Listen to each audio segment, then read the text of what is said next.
So the DOJ is up against a statute of limitations. Joining me now is lawyer and founder of Article 3 Project and president, Mike Davis. Mike, good to see you.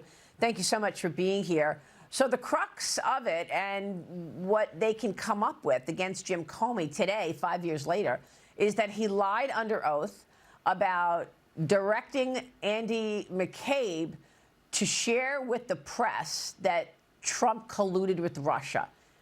Do you think they'll be successful here?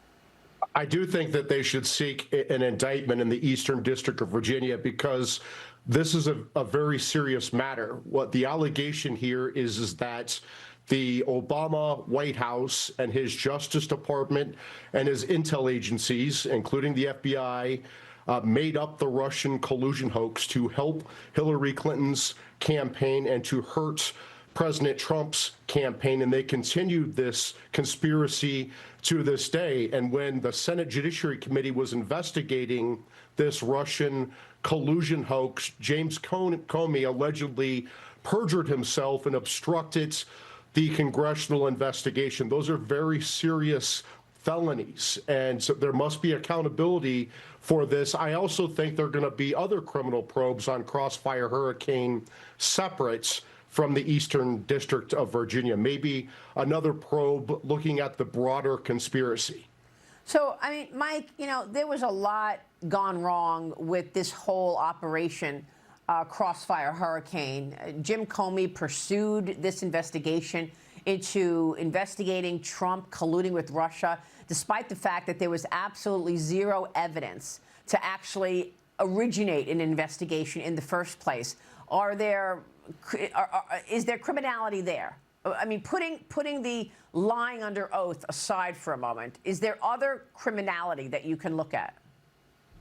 Absolutely. I mean, we have to step back and remember this is the greatest scandal in American history. When you have a president of the United States and his top aides and advisors colluding with intel agencies and law enforcement to take out their political enemy, to help their political ally to change the outcome of an election. And when they failed to do that in 2016, they continued this conspiracy to this day to take out President Trump. And so, yes, this is very serious. This is a conspiracy. This is obstruction. This is perjury. This is you can't get more serious than this when you are using intel agencies and law enforcement to rig and steal elections. It's just unbelievable. And believe me, I understand how big this is. We all lived it together.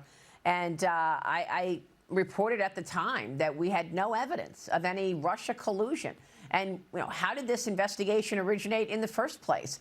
But the idea of conspiracy, Mike, I want you to drill down on that for a moment, because when I spoke with John Ratcliffe, who was really the truth teller in all of this, between Devin Nunes and John Ratcliffe, that is the only way the public really got real information. But Ratcliffe told me recently that when you're looking at conspiracy, and it looks like that's what this was, conspiracy against Donald Trump, there is no statute of limitations. Do you agree with that? Well, you can look at, for example, conspiracy against rights under 18 U.S.C. Section 241. Joe Biden and Jack Smith and their Justice Department is very familiar with conspiracy against rights because it is one of the bogus charges that Jack Smith brought against President Trump for questioning the 2020 election. But what they did was actually a conspiracy against rights when you politicize and weaponize law enforcement and intel agencies to take out your political opponents for non-crimes. That seems like a textbook definition of conspiracy against rights. And generally, there's a 5-year statute of limitations for federal felonies, including conspiracy. But the conspiracy continues to this day. Covering up the conspiracy continues the conspiracy. Yeah. So there's no statute of limitation problem with conspiracy. So do you expect an indictment of Jim Comey this week? I hope so, because as the Democrats always say, nobody is above the law. So I would tell James Comey, you better lawyer up, buddy. All right. We will leave it there and keep watching this incredible story. Mike, thank you. Mike Davis joining us. Stay with us. We'll be right back.